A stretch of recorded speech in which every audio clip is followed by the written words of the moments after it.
100 రోజుల్లో 100 సీసీ రోడ్లను ప్రారంభించిన మంత్రి, జిల్లాలో పర్యటించిన అరకు ఎంపీ, ప్రిజం 10కు ప్రధానమంత్రి అవార్డు, వైభవంగా శంబరపోలమాంబ జాతర తదితర అంశాలతో కూడిన పార్వతీపురం మన్యం జిల్లా సమాచార లేఖను ఇప్పుడు విందాం. వ్యాఖ్యానం సిహెచ్ శ్రీనివాసరావు, పార్వతీపురం మన్యం జిల్లా ఆకాశవాణి ప్రతినిధి. అన్ని గిరిజన గ్రామాలను రహదారులతో అనుసంధానం చేస్తామని రాష్ట్ర మహిళా శిశు సంక్షేమం మరియు గిరిజన సంక్షేమ శాఖ మంత్రి గుమ్మిడి సంధ్యారాణి అన్నారు. సాలూరు నియోజకవర్గంలో 100 రోజుల్లో 100 సీసీ రోడ్లను మంత్రి ప్రారంభించారు.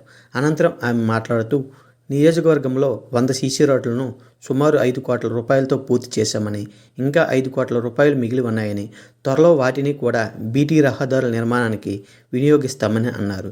గిరిజన గ్రామాల్లో డోలి మోతలకు స్వస్తి పలికేందుకు ఈ ఏడాది చివరి నాటికి ఏ ఒక్క గ్రామం కూడా రహదారి లేకుండా ఉండకూడదనే లక్ష్యంతో రహదారుల నిర్మాణం చేపడుతున్నట్లు మంత్రి పేర్కొన్నారు. పార్వతీపురం మన్యం జిల్లా అన్ని రంగాల్లో అభివృద్ధి చెందే విధంగా అధికారులు సమన్వయంతో సమిష్టి కృషి చేయాలని అరకు పార్లమెంట్ సభ్యురాలు గుమ్మా తనూజారాణి అన్నారు.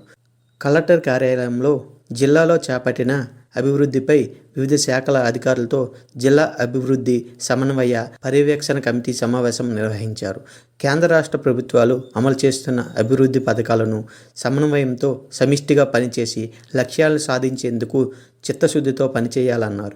గిరిజన ప్రాంతాలలో మంచి ఆరోగ్యం, నాణ్యమైన విద్య అందే విధంగా చర్యలు తీసుకోవాలని స్పష్టం చేశారు.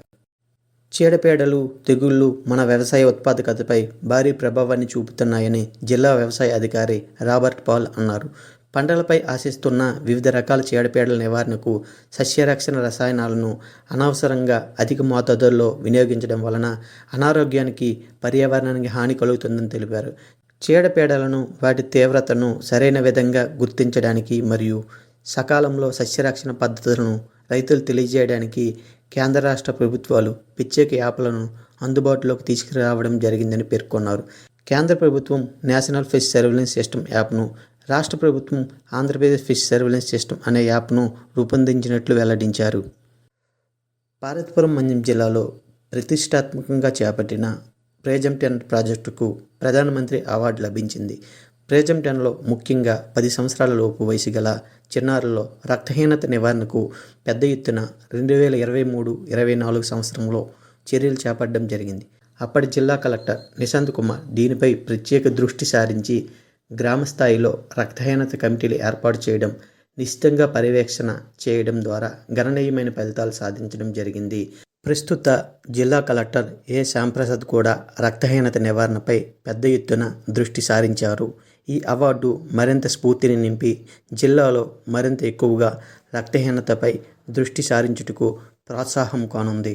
జనవరి 21న ఢిల్లీలో జరిగిన కార్యక్రమంలో అప్పటి జిల్లా కలెక్టర్ నిశాంత్ కుమార్ బహుమతిని అందుకున్నారు. ప్రధానమంత్రి ఉపాధి కల్పన పథకంతో స్వయం ఉపాధి అవకాశాలు ఉన్నాయని జిల్లా కలెక్టర్ ఏ శ్యాంప్రసాద్ తెలిపారు. ఈ పథకం ద్వారా వివిధ రంగాల్లో స్వయం ఉపాధి కలాపాలకు రుణాలు అందిస్తుందని చెప్పారు. తయారీ రంగ కార్యకలాపాలకు 50 లక్షలు, సేవారంగ విభాగానికి 20 లక్షల వరకు బ్యాంకు రుణం లభిస్తుందని వెల్లడించారు. మొత్తం ప్రాజెక్టు వ్యయంలో 35% వరకు ప్రభుత్వ సబ్సిడీ ఉంటుందని, లబ్ధిదారుని వాటా 5 నుండి 10% ఉంటుందని, నూతన మైక్రో యూనిట్లకు మాత్రమే ఆర్థిక సాయం లభిస్తుందని స్పష్టం చేశారు. ఉత్తరాంధ్రుల ఆరాధ్య దేవత, రాష్ట్ర ప్రభుత్వం ద్వారా గిరిజన జాతరగా గుర్తింపు పొందిన శ్రీ శంబరపోలమాంబ జాతర జనవరి 27, 28, 29 తేదీల్లో 3 రోజుల పాటు వైభవంగా జరిగింది. జాతరకు ప్రత్యేకంగా 130 బస్సులు, వైద్య శిబిరాలు, సుమారు 700 మంది పోలీసులతో భారీ బందోబస్తు మరియు కంట్రోల్ రూములను ఏర్పాటు చేశారు. ప్రతి ఏటా ఈ జాతరకు ఉత్తరాంధ్ర నుండే కాకుండా ఒరిస్సా, ఛత్తీస్గఢ్ నుంచి భక్తులు అధిక సంఖ్యలో తరలివచ్చి అమ్మవారిని దర్శించుకుంటారు. ఇప్పటి వరకు పార్వతీపురం మన్యం జిల్లా సమాచార లేఖను విన్నారు.